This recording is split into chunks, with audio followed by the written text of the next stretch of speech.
Estimados hermanos y hermanas, el Señor nos dé su paz.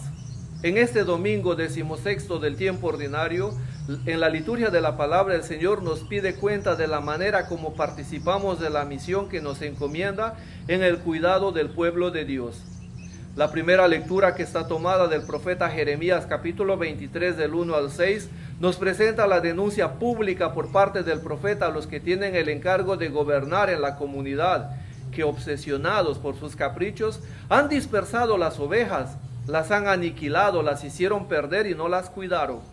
El profeta usa la figura del pastoreo, según el lenguaje de la gente sencilla de su pueblo, para acusar a los líderes de Israel que han abandonado el pueblo buscando sus intereses mezquinos, alimentando la zozobra, el caos, la pobreza y el hambre que ha llevado al exilio de sus habitantes y la destrucción del país. Esta denuncia viene iniciada por una exclamación que utiliza el profeta como signo de advertencia: ¡ay!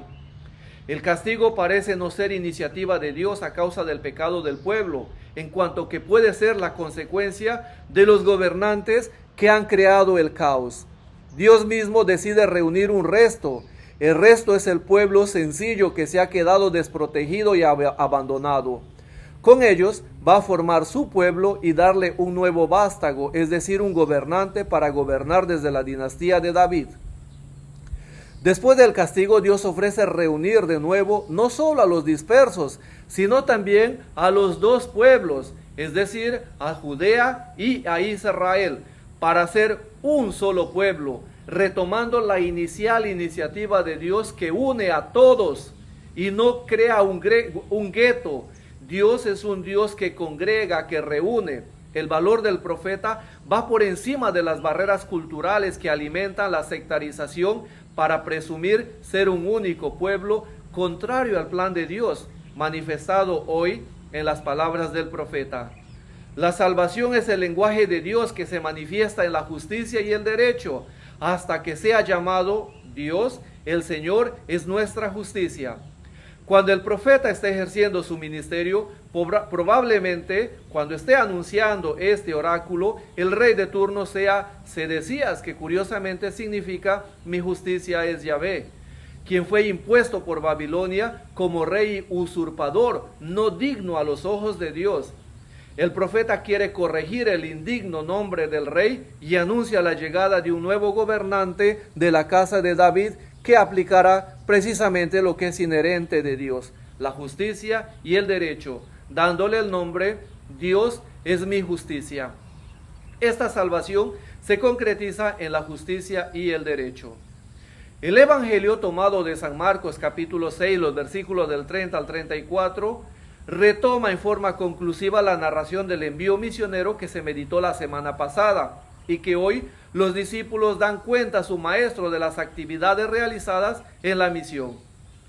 La característica del discípulo es informar. El discípulo está llamado a dar razón de lo que hace, porque siendo discípulo no puede ser dictador o tirano. El discípulo, donde vaya, debe dar siempre un informe de aquello que hace. Hoy los discípulos se disponen a dar informe de todo aquello que hicieron durante la actividad misionera.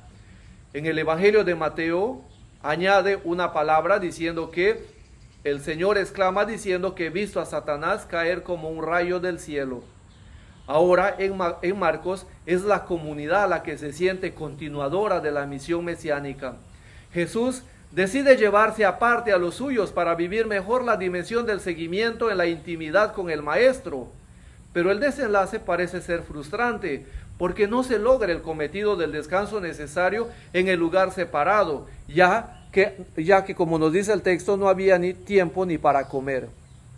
El ir a un lugar solitario responde a la dinámica de Jesús de retirarse a un lugar solitario para orar, pero también para construir el espacio de intimidad con sus discípulos para instruirlos. No se puede ser discípulo con un sentimiento de autosuficiencia. El discípulo no es un maestro, nunca será un maestro, será solo discípulo y servidor.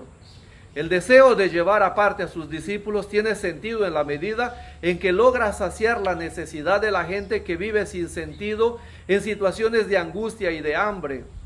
El descanso del discípulo encuentra su sentido en la relación personal con el Maestro para aprender de Él y hacer las cosas como Él las hace. El descanso es el encuentro personal de Jesús con sus discípulos y es al mismo tiempo el encuentro con la gente para saciar no solamente con el hambre del estómago, sino también para saciar con el hambre de la formación, de la relación, en un mundo que se experimenta cada vez la soledad. Al final de la narración nos encontramos con el mismo sentido de la primera lectura cuando nos dice que Dios mismo nos enviará un gobernante que gobernará con justicia y rectitud. Ahora Jesús se presenta como el Mesías que ofrece la compasión y la misericordia para que el anuncio del profeta se cumpla con el nombre que recibirá: Dios es mi justicia. La justicia no entendida en el sentido de la ley, en cuanto que es la gracia de Dios que nos perdona y nos ofrece su amor y su compasión. La justicia cristiana tiene sentido en la persona de Jesús, que nos ha reconciliado con el Padre por medio de la cruz.